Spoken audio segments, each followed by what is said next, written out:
Now we use a pack of cards. These are just regular, if I can just show you those, just a regular deck of playing cards. These are blue back because my prediction card is in red, so we don't get confused, there's no cheating, and we give that to the spectator to begin with.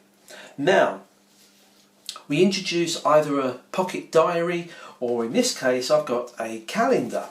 And if we have a look on the calendar here, let's see if I can show you. On each day of each month there's a random number written. Okay, you can see that throughout the entire calendar there's different numbers put on there. Okay, now what we can do is get someone to give us their date of birth. Now if they think that I know or have spoken to people beforehand that may have told me their date of birth, they can give me a friend's birthday or even some sort of anniversary date, or they can just make one up. Now because I've got no one to help me as usual, we can shuffle the cards and mix the cards up as much as we like. They can be shuffled. The spectator gives you a calendar date. So in my example, let's choose, I don't know, May 19. Okay, just a random, but trust me, it can be any date from the year. So the 19th. Now what we're going to do is I can get the spectator to cut the cards just to prove there's no cheating. So you can shuffle them and they cut the cards anywhere and complete the cut. Okay. Now let's take a look at the number that falls at that calendar point. So I said, what was it, the 19th of May. Let's have a look. Now I don't know if you can see that. It's got the number 22 on there. So number 22 is the calendar date. The spectator picks up the cards. You don't handle the cards, and they deal down 1, 2, 3, 4, 5, 6, 7, 8, 9, 10, 11, 12, 13, 14, 15, 16, 17, 18, 19, 20, 21, 22. So there's the 22nd card here. Now my predicted card happened to be the 9 of spades. The card that they arrived at was the 9 of spades. Now if you think that maybe all the cards are the same, you've seen the cards, but if they had gone one less it would have been the Queen, and if they'd gone one higher it would have been the 10 of spades. And that was the effect, 365.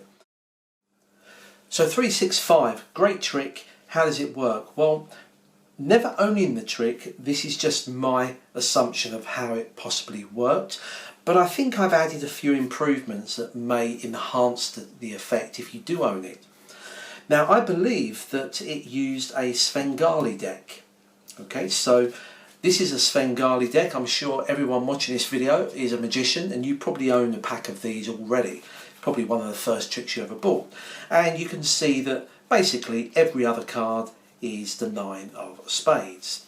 So we know that the pack is a Svengali. Now as you know, on a Svengali, depending where you cut, so if I cut here, if the top card is the 9 of spades, that means that every odd numbered card in here is the false card, the 9 of spades, which happens to match my prediction card. So 3, 4, 5, that'll be the false card as well. However, if I cut the cards a different way, so that the false card is on the face, then all of the even cards will be the 9 of spades. That's it. It just depends how you cut the cards and the position of the false card, the Svengali card. Now, by the way, I will just point out that this particular pack is just a regular Svengali, but it's called a reverse Svengali. It just means that it works the other way depending on which way you flick the cards, which I'm sure you're all familiar with as to how it works, the shortcut cards. Now, let me just cut the cards.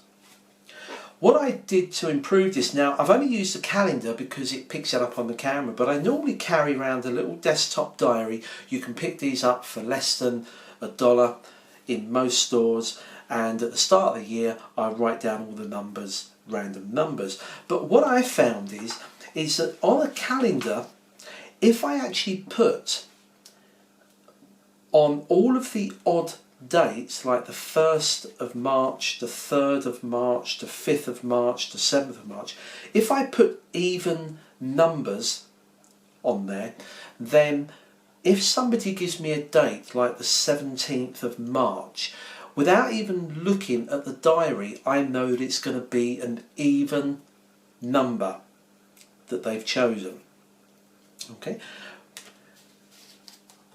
Now some people say, well, wouldn't it have been easier to put an even on an even and an odd? You could do that. I just thought it may be a little bit obvious to someone who's a bit observant. So that's how I did that. But let's have a quick look. So I'll put a random array of numbers, and you'll see that on all the even dates, like the 6th, the 8th, the 10th, they're all odd numbers. So the routine is, I'm not going to spend too long on this because you guys should be able to work it out yourselves, but there's the pack. I can show the pack quite easily, being a Svengali. There it is there.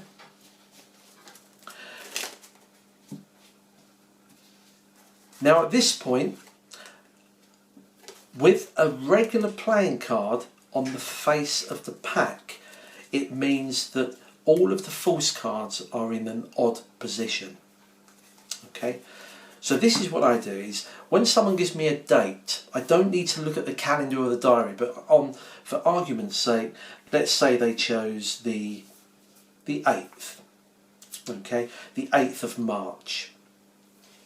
Now even before I look at this, I will know, because it's an 8th of March, it's an even number. That means the number will be odd. Now this is a great thing about the Svengali, is that I can leave the cards face up and say to a spectator, can you cut the cards? And when they cut the cards and complete the cut, the cards are in the right order, because I know that this top card here is the false card, the 9 of spades, which is 1, 2, 3, so I always know it's going to fall on an odd number.